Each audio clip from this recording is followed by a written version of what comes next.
Hi, இன்றைக்கி walk the talk with ஹேமாவில் என்ன topic அப்படின்னாக்கா, நம்ம டெய்லி எழுந்த உடனே நிறைய விஷயம் யோசிப்போம். எனக்கு இவ்வளோ ஒர்க் இருக்குது பண்ண, அப்புறம் ஐயோ இந்த ஒர்க்கை முடிக்கலையே, இது பெண்டிங்காக இருக்கே, இந்த டாப்பிக்கு, ஐயோ இந்த வேலை முடிக்கலையே, இங்கே போகலையே.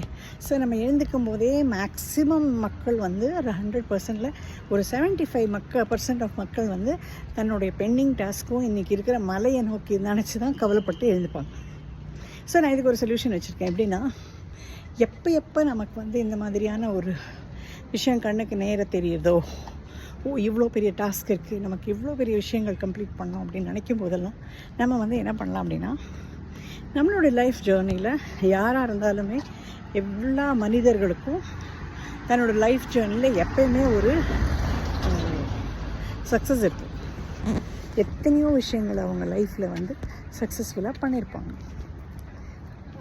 மற்றவங்களுக்கு அது சாதாரண விஷயமா இருக்கலாம், ஆனால் அந்த மனிதருக்கு அந்த ஒரு விஷயம் ரொம்ப ஒரு சக்ஸஸ்ஃபுல்லான விஷயம்.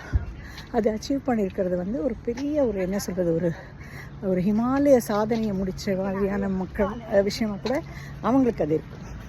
ஸோ எப்போயெல்லாம் நமக்கு இந்த மாதிரியான ஒரு காலையில் எழுந்த உடனேயோ இல்லை ஹோல் டேயில் எப்போ நமக்கு ஒரு மலைப்பாக இருக்கும் இல்லையா, சில சமயம் இந்த வேலையினால் முடிக்க முடியாதே அப்படின்னு மலைப்பாக இருக்கும்போதெல்லாம் நம்ம இந்த ஒரு விஷயத்தை யோசிக்கலாம்.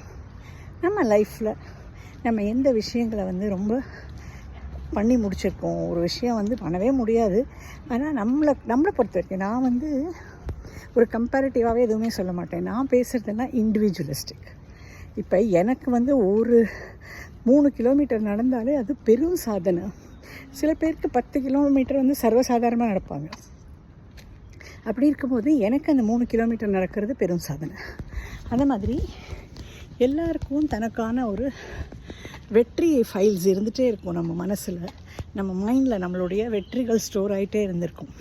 ஸோ எப்போ நம்ம டவுனாக இருக்கோமோ அப்போல்லாம் நம்ம எதை சக்ஸஸ்ஃபுல்லாக பண்ணியிருக்கோமோ அந்த நிமிடமோ அந்த இன்சிடெண்ட்டோ அந்த தருணங்களை நினைக்கும் போது ஆட்டோமேட்டிக்காக என்ன ஆகும்னா, நம்ம சப்கான்ஷியஸ் மைண்ட் நம்மளை அந்த ஒரு ஹாப்பினஸ் மூமெண்ட்டுக்கு கொண்டு போகும்போது ஆட்டோமேட்டிக்காக நம்ம ஹாப்பி ஆகிடும்.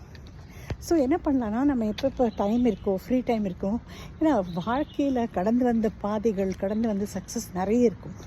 முடிஞ்ச அளவுக்கு எப்போ டைம் கிடைக்கிறதோ அப்பப்போ நம்ம ஹாப்பினஸை உண்டாக்கிக்கிறதுக்கு இந்த மாதிரி தன்னோட அச்சீவ்மெண்ட்ஸ் எல்லாம் ஆசை போட்டுகிட்டே இருந்தால் ஹாப்பியாக இருக்கும். ஸோ இன்றைக்கி உங்களுடைய ஹாப்பினஸ் என்னன்றது